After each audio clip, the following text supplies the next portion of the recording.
Oke, karena waktunya sudah menunjukkan pukul 2 siang untuk webinar pada siang hari ini, kita mulai saja ya rekan-rekan. Jadi, siapkan catatannya, barangkali ada topik yang menarik atau statement yang baru yang memberikan pengetahuan bagi Anda, jadi bisa dicatat gitu ya, untuk bahan belajar. Oke, karena kita tahu bahwa pergerakan pasar itu tentu disebabkan karena aktivitas yang namanya supply dan juga demand. Itulah kenapa kalau misalkan Anda bertanya-tanya, kenapa sih kok harga di pasar forex atau pasar finansial itu bisa bergerak? Nah, jawabannya adalah karena ada tarik ulur antara supply dan juga demand atau permintaan dan juga penawaran. Dan di webinar pada siang hari ini saya akan membahas mengenai tips trading supply demand dengan konfirmasi price action. Dan di sini kata kuncinya adalah supply demand dan juga price action. Nah, bagi rekan-rekan yang tipikal trader, apakah itu scalper ataupun intraday, swing trader, ataupun position trader, ini merupakan suatu hal yang bisa kita gunakan ya, karena supply demand itu bisa kita aplikasikan di berbagai time frame, baik itu time frame kecil, ataupun time frame menengah, ataupun time frame jangka panjang. Nah, permasalahannya, bagaimana cara kita identifikasi mengenai supply dan demand tersebut agar kita bisa mendapatkan opportunity entry di dalam pasar. Nanti kita akan bahas, dan bagi rekan-rekan yang join lewat YouTube, jangan lupa tekan like dan juga subscribe, dan juga jangan lupa share, dan juga tekan tombol loncengnya agar Anda tidak ketinggalan ketika kami menyiarkan webinar di kemudian hari. Oke, kita akan overview dulu nih rekan-rekan terlebih dahulu mengenai supply, demand, dan juga price action. Sebagaimana yang saya sudah jelaskan di awal bahwa pasar finansial ini kenapa harganya bisa bergerak, itu disebabkan karena adanya tarik ulur antara supply dan juga demand atau permintaan dan juga penawaran. Sederhananya, bila mana permintaan meningkat, maka suatu aset ataupun harga tertentu itu bisa melonjak. Dan hal itu yang bisa kita dapati katakanlah menjelang Idul Fitri ataupun Idul Adha, harga bahan sembako itu cenderung naik. Kenapa? Karena permintaan dan juga stok ataupun supply itu terbatas ya. Permintaannya meningkat, supply-nya terbatas. Sehingga apa dampaknya rekan-rekan? Harga itu meningkat. Dan juga sebaliknya, katakanlah terjadi panen raya di sebuah daerah, kemudian dari sisi permintaannya sedikit, tapi dari sisi stok atau supply itu banyak. Maka konsekuensinya adalah penurunan dari suatu harga barang dan komoditas tertentu. Itu kenapa makanya di sini saya sarankan bahwa bila mana Anda ingin melakukan trading dengan entry yang optimal, pelajari mengenai supply dan juga demand. Konfirmasinya agar lebih elegan lagi entry kita itu menggunakan price action.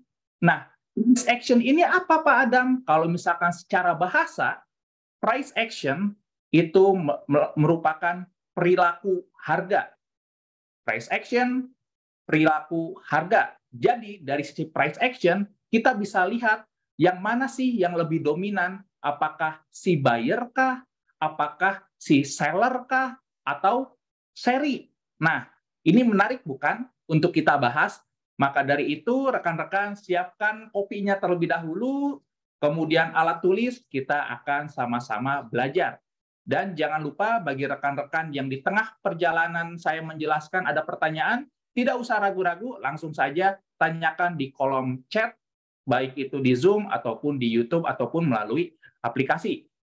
Oke, kita mulai saja. Kita akan share mengenai materi tips trading supply demand dengan konfirmasi price action. Oke, sebentar saya full screen terlebih dahulu. Oke, di sini kita akan bahas ya tips trading, supply demand dan juga price action sebagai konfirmator ya agar lebih mantap lagi kita melakukan entry. Perlu disampaikan juga bahwa ini bisa kita gunakan di berbagai time frame dan juga berbagai tipe trader apapun, baik itu scalper ataupun day trading, swing trading ataupun positioning trading. Nah, kembali lagi bahwa dari sisi supply dan demand itu kita bisa mengidentifikasi bahwa sebuah aset tertentu ini bisa bergerak naik atau bergerak turun. Tentu itu bisa kita lihat melalui chart yang kita lihat setiap hari ya, tentunya melalui price action. Dan fase dalam sebuah harga itu akan ada dua fase rekan-rekan ya. Yang pertama adalah fase akumulasi, yang mana kita tahu bisa kita bilang adalah area sideways. Jadi ketika pada fase akumulasi ini biasanya harga itu cenderung bergerak ranging ya seperti huruf M seperti ini. Dan ini merupakan sebuah tanda-tanda market itu akan cenderung bergerak trending bila mana menjebol area atas ataupun bawah dari sisi area sideways ini. Dan ketika terjadi sebuah katalis movement yang besar yang didasari oleh fundamental tentunya, maka cenderung akan bergerak trending ya. Katakanlah di sini permintaannya meningkat, maka harga akan melonjak naik. Dan ini diartikan sebagai distribusi ya. Ini merupakan fase distribusi. Jadi setelah diakumulasi, kemudian ada sebuah katalis tertentu di dalam pasar berupa fundamental yang membuat pasar membuat keputusan, baik itu pembelian ataupun penjualan, maka pasar akan bergerak trending. Nah, ini disebut fase distribusi. Kemudian di tengah perjalanan biasanya akan ada aksi yang namanya akumulasi lagi di sini. Atau kalau misalkan fase yang kedua ini disebutnya adalah reaccumulation. Jadi ketika sebuah harga bergerak naik, kemudian harga bergerak sideways kembali, menunggu konfirmasi data ekonomi tertentu atau event fundamental tertentu, ketika mereka atau pasar membuat decision kembali, maka katakanlah ada pembelian, itu kan diartikan sebagai demand. Maka harga akan cenderung bergerak naik lagi. Nah, saat bergerak naik ini kan ada fase konsolidasi lagi kan. Ini merupakan fase menjelang distribusi lagi rekan-rekan. Jadi diakumulasi dulu di area sideways ini, barulah didistribusikan. Katakanlah di sini karena mereka yang sudah melakukan pembelian, melakukan aksi profit taking sehingga supply-nya bertambah. Seperti itu. Dan ketika supply-nya bertambah, demand-nya tidak ada, karena tidak ada yang melakukan pembelian lagi, maka harga akan cenderung turun. Nah, inilah yang berkaitan dengan supply demand. Cuman permasalahannya bagaimana kita mengidentifikasi supply dan demand di dalam chart. Nanti kita akan praktek bersama-sama dan juga saya akan menjelaskan contoh kasusnya. Kemudian kita next saja ke slide selanjutnya, yang mana kita tahu bahwa supply itu ibaratkan sebagai, sebentar ini saya hapus dulu ya, ada yang belum kehapus. Kalau misalkan Anda mendengar istilah supply, itu identik dengan rally based drop ataupun drop based drop ya. Atau kalau misalkan disingkat RBD dan juga drop DBD ya, atau drop based drop. Nah, ini merupakan area supply rekan-rekan. Jadi ketika mereka sudah melakukan pembelian, profit taking, dan ini aksi penjualan ini dikarenakan supply-nya berlebih ya. Kemudian ketika mereka melakukan aksi penjualan kembali di tengah-tengah, ini juga diartikan sebagai supply. Dan sebaliknya, kalau demand itu adalah drop based rally atau DBR di sini ya. Kita bisa lihat bahwa drop based rally itu merupakan area demand, sehingga harga itu cenderung bergerak naik. Dan ketika di tengah-tengah perjalanan ada demand kembali, ada permintaan kembali, itu disebutnya adalah rally based rally atau RBR. Mungkin rekan-rekan di sini yang baru mendengar, mungkin agak sedikit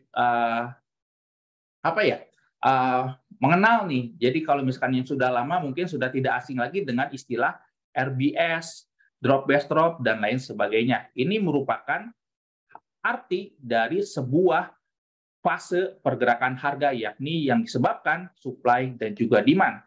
Ini merupakan sebuah contoh bahwa sebuah harga itu, kalau misalkan rekan-rekan perhatikan, itu seperti huruf U, kalau tidak seperti huruf V ya, dan juga seperti huruf M dan juga huruf W ya. Kalau misalkan kita kasih contoh melalui rally base drop, ini katakanlah harga seperti ini ya. Jadi ketika harga sudah melakukan kenaikan di sini, kemudian ada area sideways, biasanya beberapa candle ya, biasanya 2 sampai 3 candle kalau misalkan kita bisa lihat di sini. Kemudian terjadi sebuah penurunan di sini, konfirmasinya kita bisa lihat apakah itu ada engulfing candlestick ataupun pin bar candlestick, kita bisa melakukan entry ya. Ini merupakan contoh dari rally base drop, dan ini diartikan sebagai supply yang dominan atau seller lebih dominan dibandingkan dengan buyer. Kemudian kalau misalkan drop base drop, ketika mereka sudah melakukan penjualan di area ini, kemudian terjadi aksi fase akumulasi kembali untuk mendorong harga terjun lebih dalam lagi. Walaupun di sini ada area support ya, atau ada area pantulan, namun pasar tidak mengidentifikasi area ini adalah area untuk melakukan pembelian, sehingga mereka lebih condong melakukan penjualan, sehingga pergerakan harga itu bisa bergerak turun. Psikologi yang mendasarinya apa, Pak Adam? Ya, kita tahu bahwa setiap fase pergerakan harga itu kan terkadang membentuk sebuah pergerakan trending ya. Kita bisa lihat, katakanlah pergerakan trending di sini membentuk high yang lebih tinggi dan juga high yang lebih tinggi. Dan ketika pada fase trending ini, katakanlah fasenya sebuah uptrend, maka resisten itu akan cenderung di-break oleh harga ketika fase uptrend. Dan sebaliknya, kalau misalkan ketika pada fase downtrend di sini, artinya apa? Bahwa support itu akan cenderung di-breakout oleh harga. Karena apa? Tekanannya sedang penuh dengan aksi jual. Makanya supportnya akan mudah untuk ditembus. Jadi ketika pada fase pasar trending seperti ini, bagi Anda yang melakukan trading buy di lembah, sell di pucuk, agak sedikit berhati-hati karena pergerakan harga itu cenderung jauh lebih decisif sehingga bisa menembus titik tertinggi ataupun titik terendah sehingga stop loss kita bisa terkena ya, seperti itu. Ini adalah contoh drop base drop. Ini masih di area supply. Kemudian kalau misalkan demand itu sendiri, itu identik dengan drop base rally. Ketika harga turun, kemudian membentuk sebuah base atau area sideways, kemudian barulah harga bergerak naik ya. Seperti contoh di CAD Swiss ya, yang saya tandai, ketika harga turun, menyentuh area support yang ada di area ini, kemudian harga berbalik, dan ini diartikan sebagai demand. Tentu ini perlu kita konfirmasikan sebelum kita melakukan aksi pembelian secara agresif, perlu konfirmator terlebih dahulu melalui price action tentunya. Nah, untuk price action itu akan ada di slide-slide berikutnya. Dan ketika katakanlah melakukan pembelian kembali di fase tengah-tengah, maka ini kita bisa bilang rally base rally, atau kita bisa bilang ini adalah demand atau permintaan. Nah, sampai sini rekan-rekan sudah mulai paham ya. Jadi supply itu dan juga demand bisa kita identifikasi melalui 4 pola ini ya. Jadi rally base drop, drop base drop itu adalah supply, kemudian drop base rally dan juga rally base rally itu adalah demand tentunya. Oke, nanti kita akan lihat secara chartnya ya. Kita akan praktek setelah saya menjelaskan slide ini. price action, supply demand itu konfirmasinya bisa kita lihat melalui candlestick. Nah, candlestick itu merepresentasikan kekuatan apakah yang lebih dominan itu buyer ataukah seller atau bahkan bisa seri ya di sini sama-sama kuat. Nah, menurut saya pribadi ini disclaimer on ya bahwa the most powerful candlestick itu adalah candlestick bentukan engulfing dan juga pin bar candlestick. Mengapa demikian? Karena kita tahu bahwa ketika engulfing di sini terbentuk, adanya perpindahan kekuatan dari buyer ke seller. Contohnya seperti ini. Ini adalah bearish engulfing ya. Ketika harga di sini bergerak naik, katakanlah, kemudian ada pergerakan naik diikuti oleh pergerakan bearish yang besar, ini merupakan perpindahan dari yang tadinya posisi pembelian menjadi posisi penjualan. Nah, ini bisa membentuk sebuah pergerakan turun atau trend change ya. Ini adalah sebuah engulfing. Jadi perpindahan dari buyer menjadi seller ataupun perpindahan dari seller menjadi buyer ya. Mungkin rekan-rekan sudah familiar sekali lah dengan engulfing ini, baik bullish engulfing ataupun bearish engulfing. Secara bahasa itu sangat mudah ya. Engulfing itu artinya menelan ya kalau di kita Indonesia kan. Menelan itu berarti candle sebelumnya itu dimakan oleh candle berikutnya. Dalam kasus ini ketika terjadi harga turun, kemudian harga ditutup oleh posisi hijau, menelan candle sebelumnya, ini diartikan sebagai seller, itu sudah kalah, yang dikalahkan oleh buyer.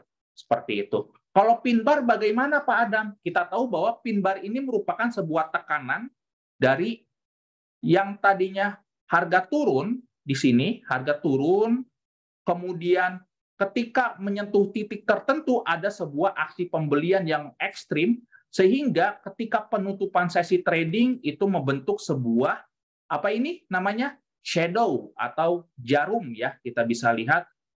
Ini merupakan sebuah pressure yang tadinya adalah selling pressure menjadi buying pressure. Artinya ada tekanan masuk yang bisa merubah pergerakan harga.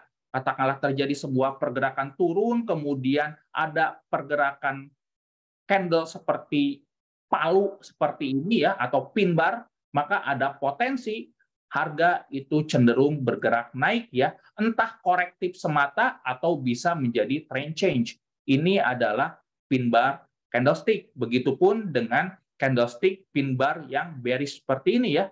Ketika harga sudah bergerak naik, aksi pembeliannya terjadi aksi jual di sini atau ada seller masuk, maka bisa berpotensi harga itu bergerak turun ya. Jadi menurut saya ini merupakan kedua candle atau bentukan harga yang sangat-sangat powerful yang bisa kita manfaatkan untuk mengidentifikasi supply demand melalui konfirmasi price action candlestick ya. Jadi kita menggunakan dua saja nih, engulfing dan juga pin bar, engulfing, pin bar, engulfing, pin bar.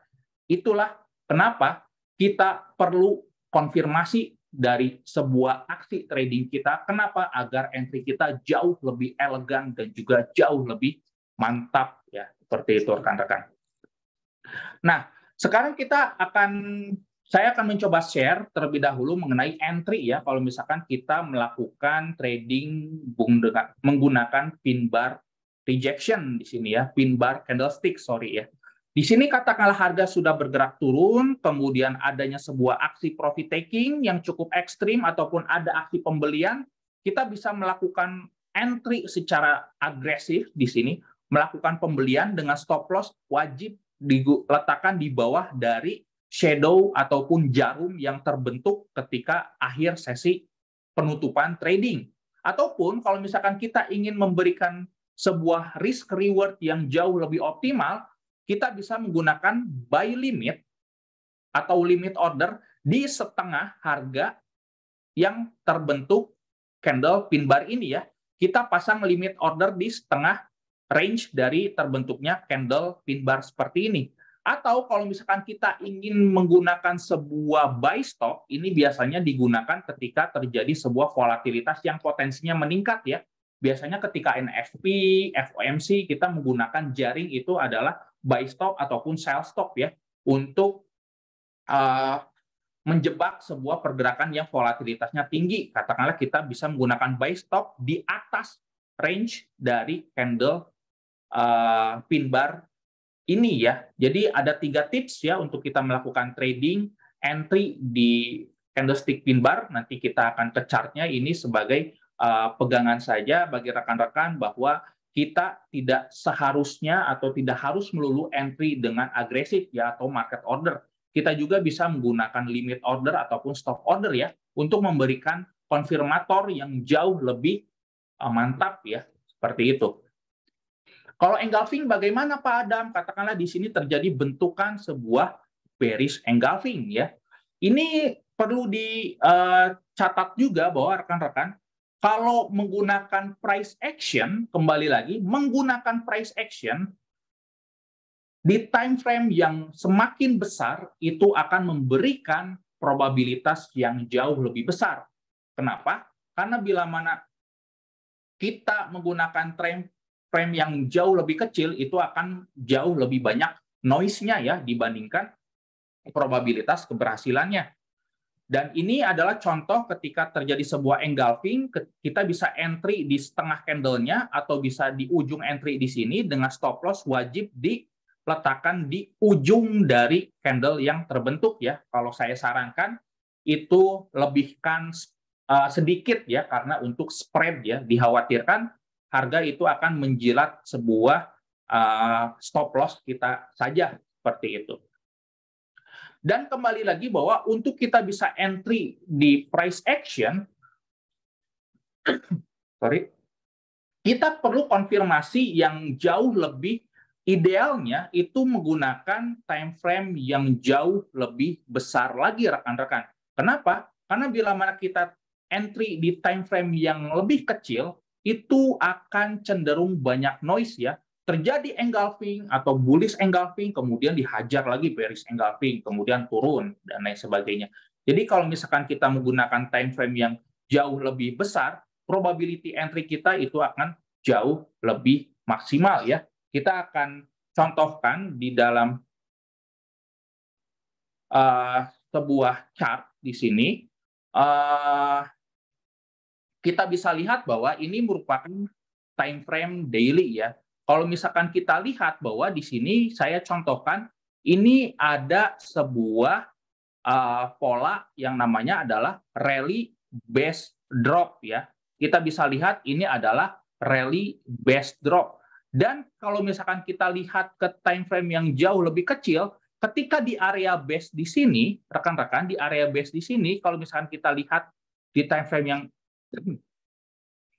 lebih kecil, itu akan terjadi sebuah area sideways. Di sini, Anda bisa lihat ini adalah area sideways. Nah, area sideways ini kita bisa identifikasi candlestick atau yang namanya price action. Nah, di sini kita lihat bahwa ada pergerakan bearish yang cukup solid, menelan candle sebelumnya, bahkan menelan 1, 2, 3 candle. Di sini ya. Anda bisa lihat 1, 2, 3 candle dihantam oleh satu candle yang cukup bearish ya, yang cukup solid. Dan ini bisa mendorong untuk harga bergerak turun. Nah, untuk menggunakan sebuah konfirmasi candlestick, yang pertama tentu kita harus lihat dulu sebuah tren ya. Ini perlu saya ingatkan bahwa trend is your friend. Follow the trend, karena Anda akan follow the smart money atau follow the institution. Katakanlah di sini ada sebuah pergerakan downtrend, Anda bisa follow arusnya ketika di area ini itu terjadi sebuah engulfing ataupun sebuah bentukan pin bar ya. Jadi kita identifikasi dulu nih rekan-rekan untuk tren jangka besarnya. Katakanlah di sini kita tahu bahwa dari sisi trennya itu merupakan tren yang sudah bergerak turun ya. Karena kita bisa lihat di sini membentuk low yang jauh lebih rendah dari ini, kemudian low yang lebih rendah dari ini, sehingga ketika terjadi sebuah pergerakan impuls di sini, sehingga kita bisa gunakan opportunity untuk melakukan short ya, karena trennya adalah sebuah tren turun ya. Anda bisa lihat kalau misalkan kita tarik tren lain, ini merupakan tren turun. Dan ini merupakan opportunity nih bagi rekan-rekan yang ingin melakukan trading di USD CAD ya. Karena kita tahu trennya turun, kemudian area support di area ini juga sudah tertembus ya. Anda bisa lihat bahwa support di area ini tertembus sehingga rekan-rekan bisa melakukan sell nih di USD CAD ya dengan stop loss di atas candle yang bearish seperti ini ya. Dan ini merupakan opportunity trading bagi rekan-rekan yang hadir di webinar pada siang hari ini bisa melakukan sell terhadap USD CAD ya. Namun disclaimer untuk stop loss-nya bisa diletakkan tipis di area ini, atau kalau misalkan ingin memberikan ruang gerak terhadap trading kita, bisa stop loss-nya di atas dari trend line dan juga candle engulfing yang terbentuk di area ini ya. Ini saya kasih mana ya panah ya? Atau jangan panah deh, kasih ini saja ya. Ini merupakan candle engulfing ya. Rekan-rekan bisa lihat bahwa di sini merupakan candle engulfing yang jelas-jelas adalah sebuah selling pressure. Apalagi kita tahu bahwa di malam kemarin ya, kalau rekan-rekan ingat bahwa ada rilis data GDP yang menunjukkan adanya penurunan dari sisi GDP US, sehingga di sini ada potensi US dollar itu potensinya melemah ya. Lanjut, karena kita tahu bahwa dengan GDP yang melemah, inflasi di US itu secara keseluruhan akan semakin melandai. Tentunya akan semakin melandai, itu adalah sebuah hal yang diharapkan oleh Federal Reserve sehingga mereka tidak perlu agresif lagi dalam menaikkan suku bunga. Jadi bisa kita melakukan sell di USD CAD ini karena secara tren ini merupakan tren turun, karena kita tahu bahwa tren turun ini kita follow untuk melakukan sell ya, apalagi kita sudah konfirmasikan di area ini adalah area supply ya, yang mana kita tahu ini ada sebuah candle yang luar biasa besar ya, atau solid di sini bearish-nya seperti itu. Dan ini contoh di time frame yang jauh lebih besar, sehingga kita akan mudah untuk mengidentifikasi sebuah tren itu akan turun atau naik ya. Karena dengan time frame yang jauh lebih besar, kita akan lebih pede lagi untuk entry seperti itu. Beda halnya kalau misalkan kita entry di time frame yang jauh kecil di sini rekan-rekan. Oke, katakanlah di sini rekan-rekan yang ingin follow tren ya. Katakanlah di sini trennya sudah berubah ya. Katakanlah di sini ada sebuah pergerakan naik ya, high yang jauh lebih tinggi, sehingga rekan-rekan ingin entry di area ini, katakanlah ya, menunggu konfirmasi, tapi yang terjadi adalah area sideways di sini ya. Kemudian harga turun, dan ini kalau misalkan kita lihat bahwa terdapat sebuah candle engulfing beberapa kali di sini ya. Ada satu di sini ya. Rekan-rekan kalau misalkan lihat di sini ada sebuah candle engulfing. Mungkin saya coret ya di sini ya. Ini adalah sebuah candle engulfing ya di time frame M15, akan tetapi harga tidak follow through naik ke arah atas, akan tetapi malah drop menyentuh stop loss yang kita letakkan seperti itu. Ini merupakan kesalahan bagi rekan-rekan yang melakukan trading price action di time frame yang jauh lebih kecil. Dan saya bisa katakan bahwa price action atau trading menggunakan perilaku harga, atau bahasa kerennya adalah neck trading atau trading tanpa menggunakan indikator, saya sarankan di time frame H4 ke atas. Kenapa? Karena itu bisa memberikan probabilitas yang cukup besar dibandingkan time frame kecil yang jauh lebih banyak noise. Mungkin seperti itu rekan-rekan. Jadi kembali lagi bahwa supply dan demand itu akan selalu terjadi setiap jamnya, setiap menitnya, tinggal bagaimana kita lihat di sebuah time frame.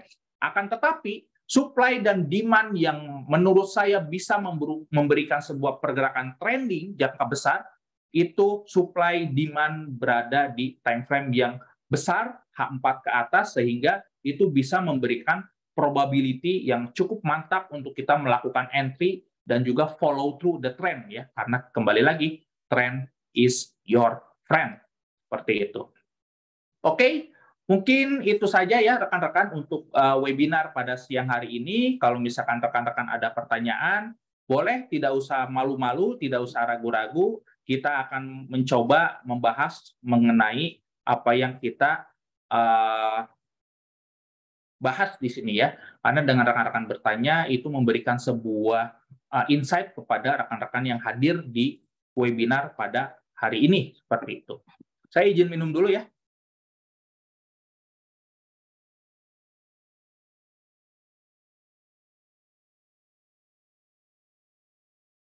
Mungkin sambil share screen saja ya, saya baca pertanyaannya, barangkali ada yang request. Oke, di sini ada pertanyaan, siang Pak Adam, ini materi Jumat kemarin atau lanjutan ya? Ini materinya sebenarnya lanjutan dari di hari Jumat kemarin, karena kita tahu bahwa di hari Jumat kemarin kita membahas mengenal area base supply demand ya. Dan kali ini kita konfirmasikan dengan price action agar lebih mantap lagi ya. Karena ketika kita sudah mengidentifikasi area supply demand-nya, kemudian ketika ada sebuah price action yang mendukung kita untuk entry, kita bisa memberikan mendapatkan sebuah keyakinan yang mantap lah untuk kita melakukan trading seperti itu. Nah, ini pertanyaan yang menarik nih rekan-rekan. Jadi dari Pak Don Casano ya, waduh namanya kayak orang Itali ini ya.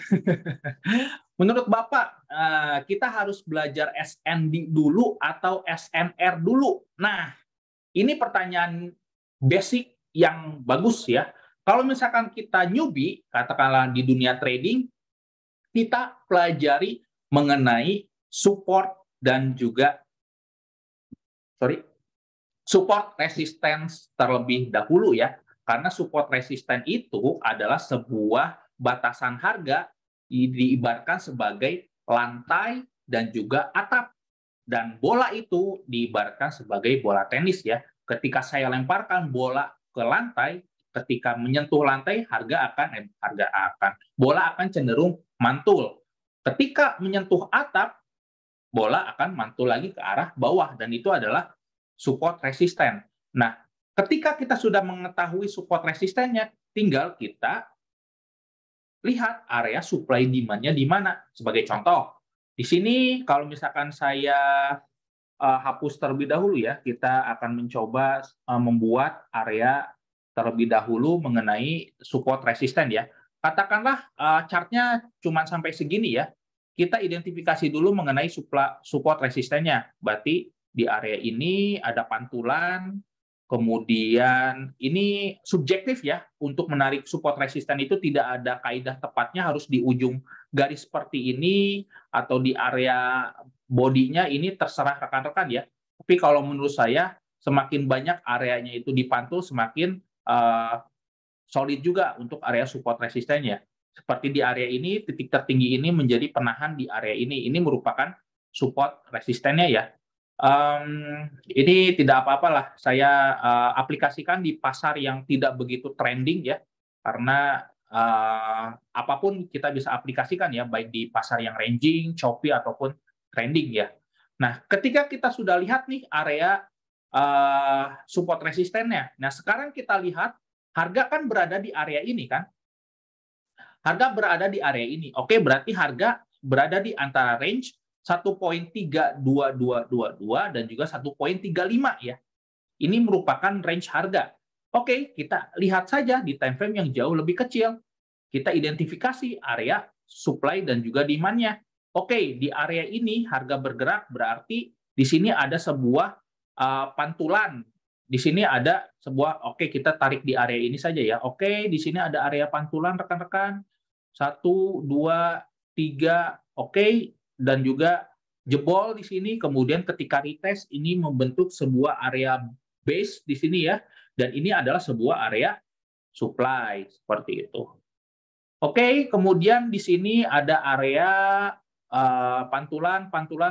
Oke, berarti ini ada area demand di sini. Oke, akan tetapi rekan-rekan, di sini kita bisa lihat bahwa demand atau area support di support minor di sini ini tertembus ya, sehingga kembali lagi kaidah support resisten dan juga supply demand. Ketika area support dan juga demand-nya tertembus, ketika harga revisit ke area ini akan menjadi sebuah area penahan ya, dan juga bisa menjadi area resist untuk mengejar pergerakan turun ke area supply ataupun support di area 1.32 di sini ya.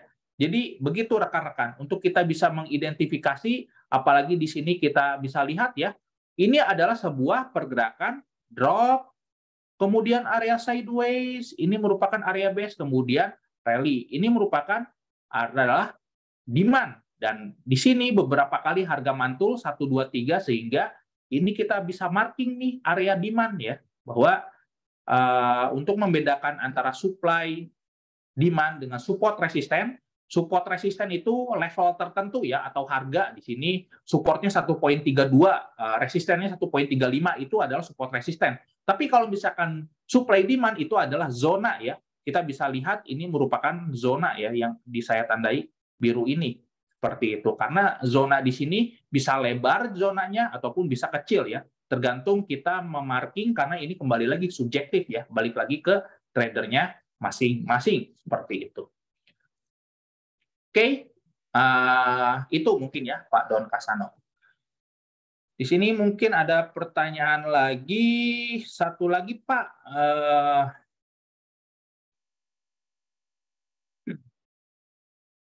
Ntar saya minum dulu.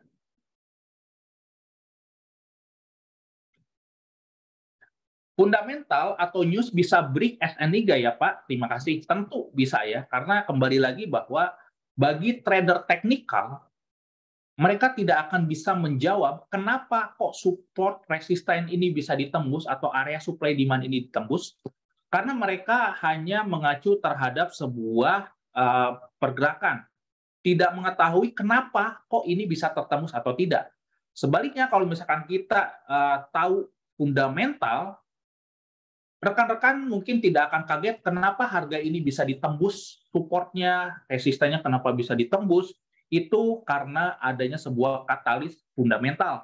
Tentu alangkah baiknya bahwa kita mengintegrasikan antara fundamental dengan teknikal agar trading kita jauh lebih mantap lagi ya. Nah, permasalahannya bahwa di dalam sebuah event fundamental seperti ini yang terjadi, kita bisa lihat bahwa ini merupakan sebuah pergerakan yang kita bisa lihat dengan mata telanjang, ini volatilitasnya cukup tinggi, harga sempat spike ke arah atas, kemudian ditutup oleh pergerakan turun dan menjebol area support ini. Tentu ini disebabkan karena fundamental reason ya. Kalau misalkan rekan-rekan tahu kenapa pergerakan ini turun jauh, ini disebabkan karena aktivitas data ekonomi dari sisi US itu sudah mulai berkurang ya. Kalau saya tidak salah ini akibat karena consumer confidence yang menurun ya, karena consumer confidence yang menurun itu menurunkan inflasi juga ke depannya. Dan ini disebabkan karena fundamental ya. Jadi penembusan area tertentu support resisten yang major seperti level ini yang mana kita tahu level psikologis ya, level bilangan bulat 1.35 bisa dijebol, ini derive atau disebabkan karena fundamental reason. Mungkin seperti itu, Pak Don.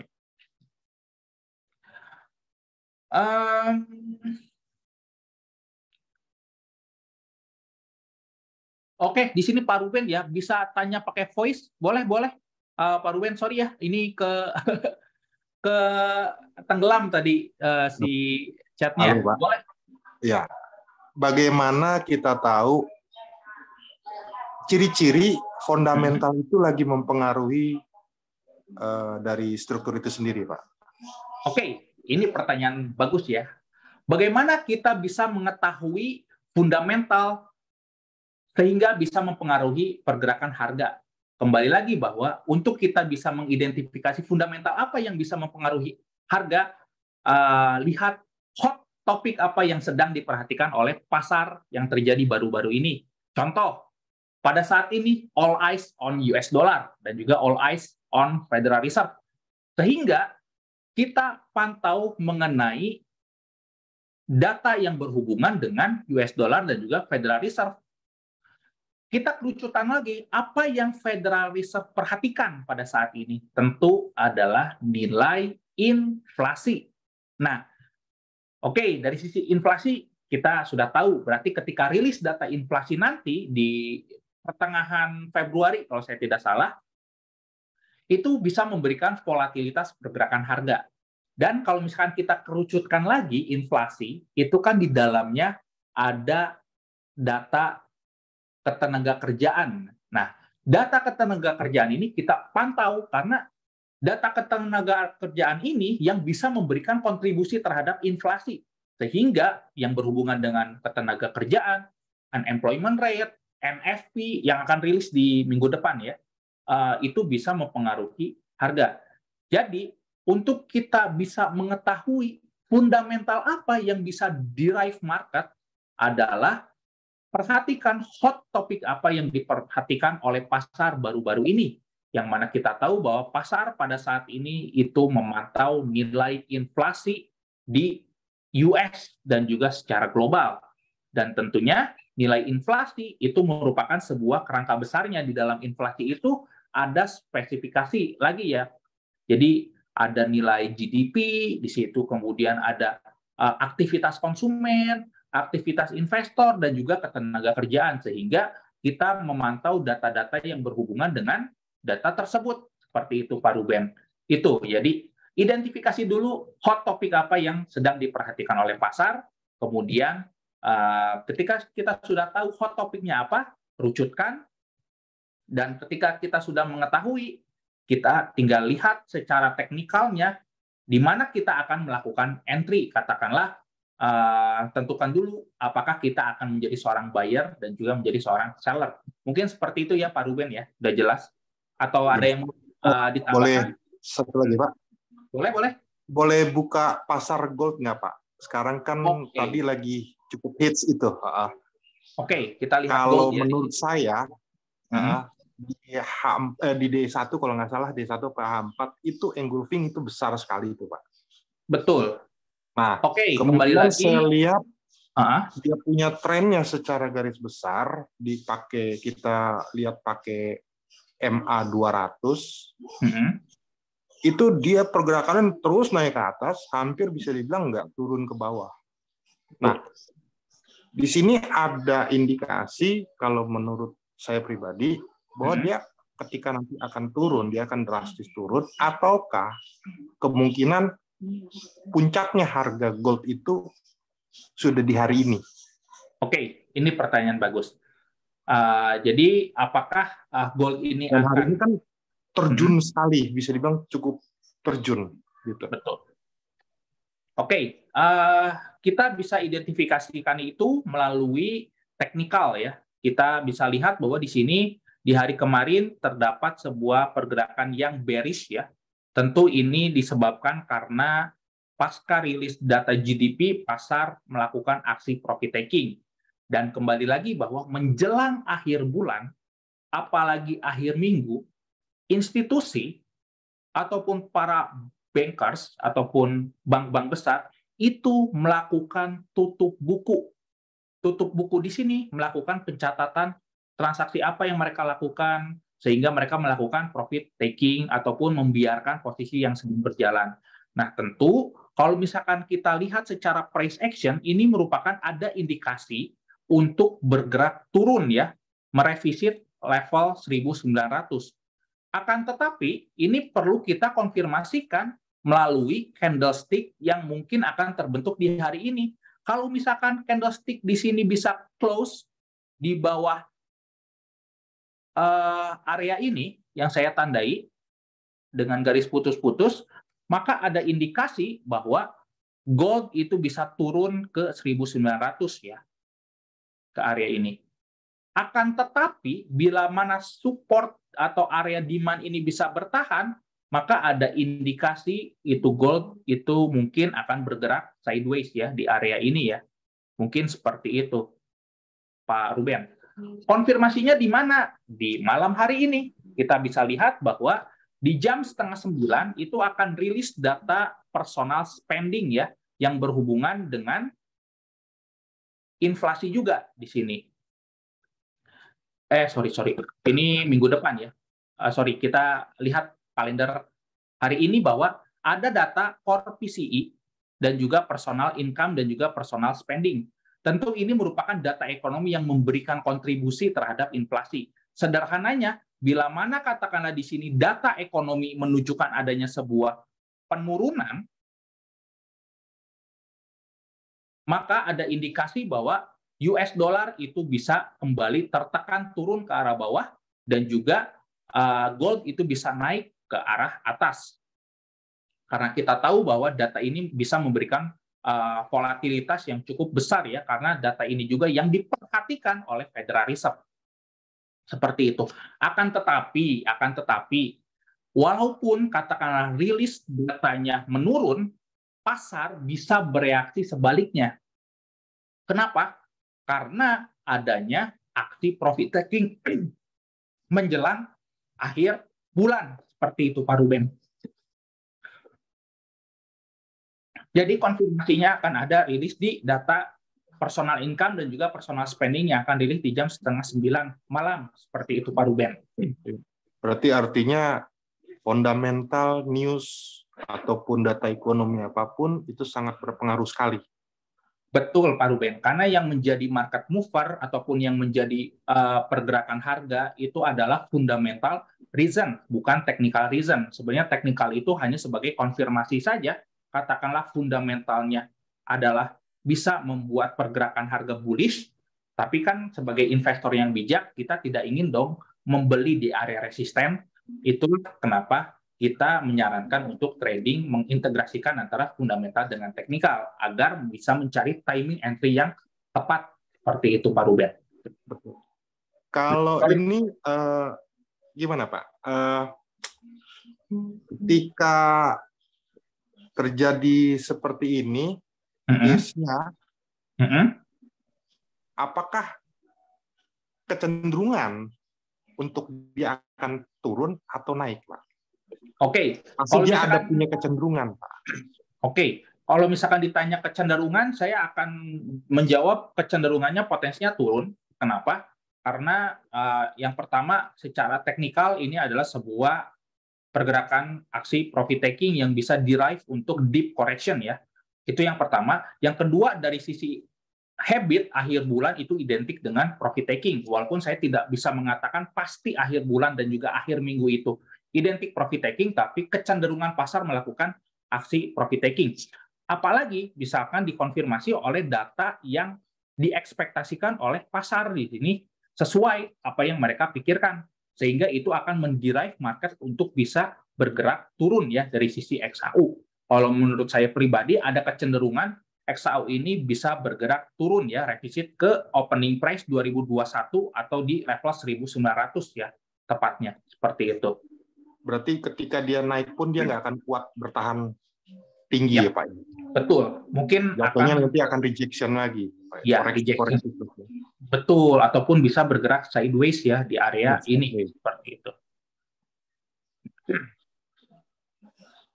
Kalau saya lihat berarti emas sudah nggak mungkin lagi naik bisa lebih tinggi di atas 2000 ya? Ya, kalau misalkan tidak ada katalis fundamental yang mendukung untuk naik ke 2000 sih ya tidak ada yang mungkin. Karena satu-satunya katalis kalau menurut saya emas naik ke 2000 adalah nilai inflasi US itu turun langsung drastis ke 4% ataupun jauh lebih dalam, ataupun NFP di minggu depan itu menunjukkan penurunan yang jauh ekstrim. Seperti itu. Itu mungkin bisa mendorong emas naik lagi ke 2000 ya. Kembali lagi, fundamental reason itu bisa menjadi market mover. Mungkin seperti itu Pak Ruben. Untuk mengaplikasikan news fundamental atau data ekonomi itu sendiri pada teknikal yang kita mainkan ini, itu bagaimana Pak? Bapak pasti punya triknya, punya resepnya. Oke, ini pertanyaan bagus. Untuk menyikapi fundamental reason, alangkah baiknya kita melakukan trade before the news atau trading sebelum rilis data ekonomi. Sebelum itu, tentukan dulu kita ingin menjadi seorang seller ataupun ingin menjadi seorang buyer. Oke, katakanlah kita sudah menjadi seorang seller, katakanlah ya. Oke, kalau misalkan kita ingin menjadi seorang seller di sini, kita tentukan areanya di mana kita ingin melakukan penjualan. Oke, katakanlah di sini ada area supply di area ini ya. Kita bisa melakukan penjualan di area ini, katakanlah ketika harga menyentuh di area ini ya. Seperti itu. Ya, kemudian ketika menjelang rilis data di sini ya, kita tinggal wait and see saja gitu. Atau kalau misalkan kita ingin menjadi seorang buyer deh, karena harganya berada di area support di sini ya, kita bisa menjadi seorang buyer dulu deh. Kita tinggal lihat terlebih dahulu reaksi pasar ketika rilis data ini gimana. Dan ketika kita sudah tentukan secara teknikalnya dan secara kecenderungan, misalkan data ekonomi di sini akan melemah sehingga memperlemah US dollar, maka kita tinggal follow through saja, katakanlah harga sudah bergerak naik atau katakanlah rilisnya tidak sesuai dengan ekspektasi kita, ya sudah, mungkin akan terkena stop loss dan itu sudah kita proyeksikan. Bila mana plan A kita gagal, maka ada potensi harga bergerak sebaliknya karena mungkin secara rilis data ekonomi di sini menunjukkan kenaikan. Seperti itu Pak Ruben. Jadi untuk kita bisa aplikasikan fundamental ke teknikal, kembali dulu bahwa tentukan kita ingin menjadi seorang buyer ataupun menjadi seorang seller. Sudah gitu, tinggal kita cross-check terhadap teknikalnya di mana kita ingin melakukan pembelian ataupun penjualan. Ketika kita sudah melakukan transaksi, tinggal follow through saja. Kita tinggal lihat menjelang rilis data ekonomi. Seperti itu Pak Ruben. Kalau untuk perdagangan, ini kan bisa dibilang trading ini kan perdagangan online ya Pak ya. Kita sebagai online. Apakah itu mempengaruhi Pak? Seandainya misalkan secara dunia itu lebih banyak sellernya atau banyak buyernya, apakah itu akan mempengaruhi juga? Apakah tidak ataukah apa? Oke. Kita tahu bahwa trading online ataupun trading forex itu pergerakan harga di pasar finansial itu merepresentasikan kekuatan antara buyer dan juga seller. Dan tentu itu bisa sekali terpengaruh, Pak. Jadi fundamental reason di sini ini bisa menderive sebuah insight bagi mereka yang bekerja di institusi ataupun investor besar untuk mendapatkan asumsi tertentu. Dan ketika asumsi ini diakumulasi, katakanlah yang melakukan pembelian terhadap gold itu lebih besar dibandingkan mereka yang menjualnya, sehingga itu akan menderive market jauh lebih decisif seperti itu. Jadi fundamental reason, data ekonomi, fundamental event itu bisa menderive sebuah sentimen, menderive sebuah opini, dan opini ini akan memberikan sebuah sentimen ke dalam pasar, apakah bullish, bearish, ataupun netral, sehingga bila mana ini diakumulasi, lebih banyak mana kubunya, sehingga itu yang bisa memberikan sebuah sentimen secara global dan direpresentasikan ke dalam sebuah pergerakan chart. Seperti itu, Pak Ruben. Artinya perdagangan secara online ini pun sangat berpengaruh juga ya Pak ya? Sangat berpengaruh, karena itu yang merepresentasikan sentimen apa yang terjadi di dalam pasar. Seperti itu. Artinya tercatat juga jatuhnya ya Pak ya, tercatat di dalam sebuah sekali, tercatat sekali. Dan kita bisa lihat ada secara market itu misalkan ada yang mampu untuk mendominasi nggak Pak?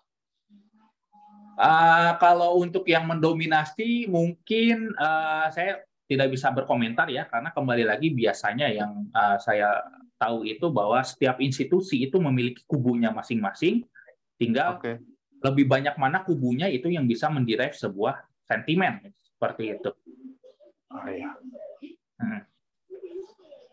Itu mungkin baru. Ya, terima kasih. Mantap ya. Ya, mantap Pak. Pertanyaannya bisa memberikan insight nih ngomong-ngomong ke rekan-rekan yang hadir di sini dan juga yang ada di YouTube ataupun yang ada di aplikasi. Mantap ya. Kalau misalkan tidak ada pertanyaan lagi untuk webinar pada siang hari ini. Gimana? Tadi kan Bapak jelaskan ada 2 candle penting. Hammer inverted itu satu jenis, yang satunya lagi kan engulfing. Itu Yap. memang buat saya pribadi itu satu patokan yang untuk entry, untuk supply demand ataupun support resisten itu sendiri di time frame besar atau kecil. Nah, ketika terjadi misalkan berdampingan doji dengan hammer inverted atau hammer itu sendiri, itu bagaimana? Soalnya itu saya sering temuin terjadi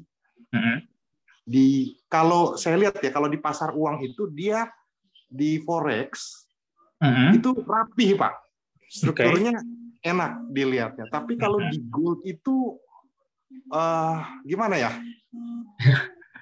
Iya. Karena itu begini, bagaimana Pak, Bapak coba presentasikan? Nggak masalah buat begini, saya.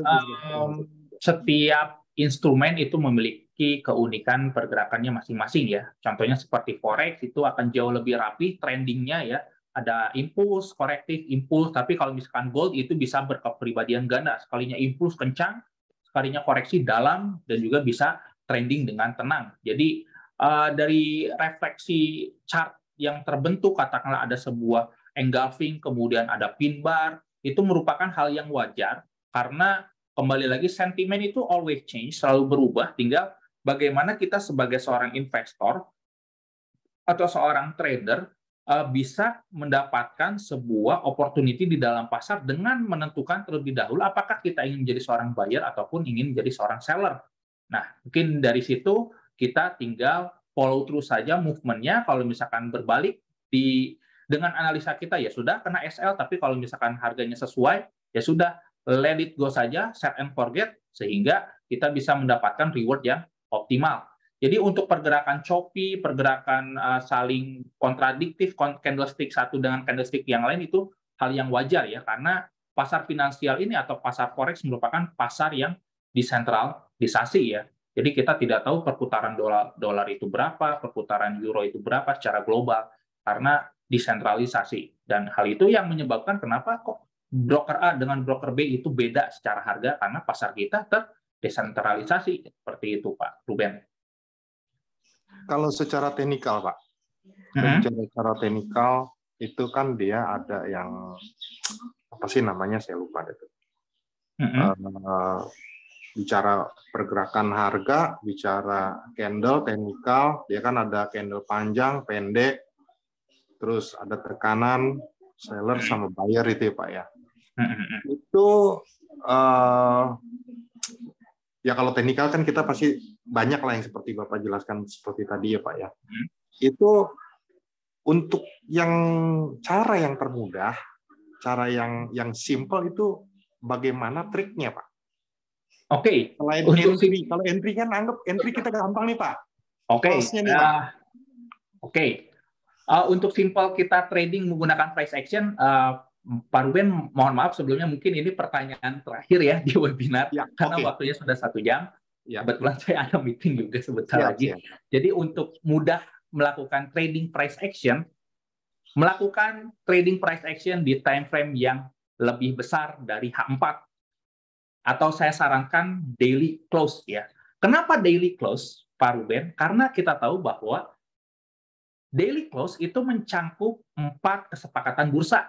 Bursa Australia, bursa Asia, bursa Eropa, dan juga bursa US.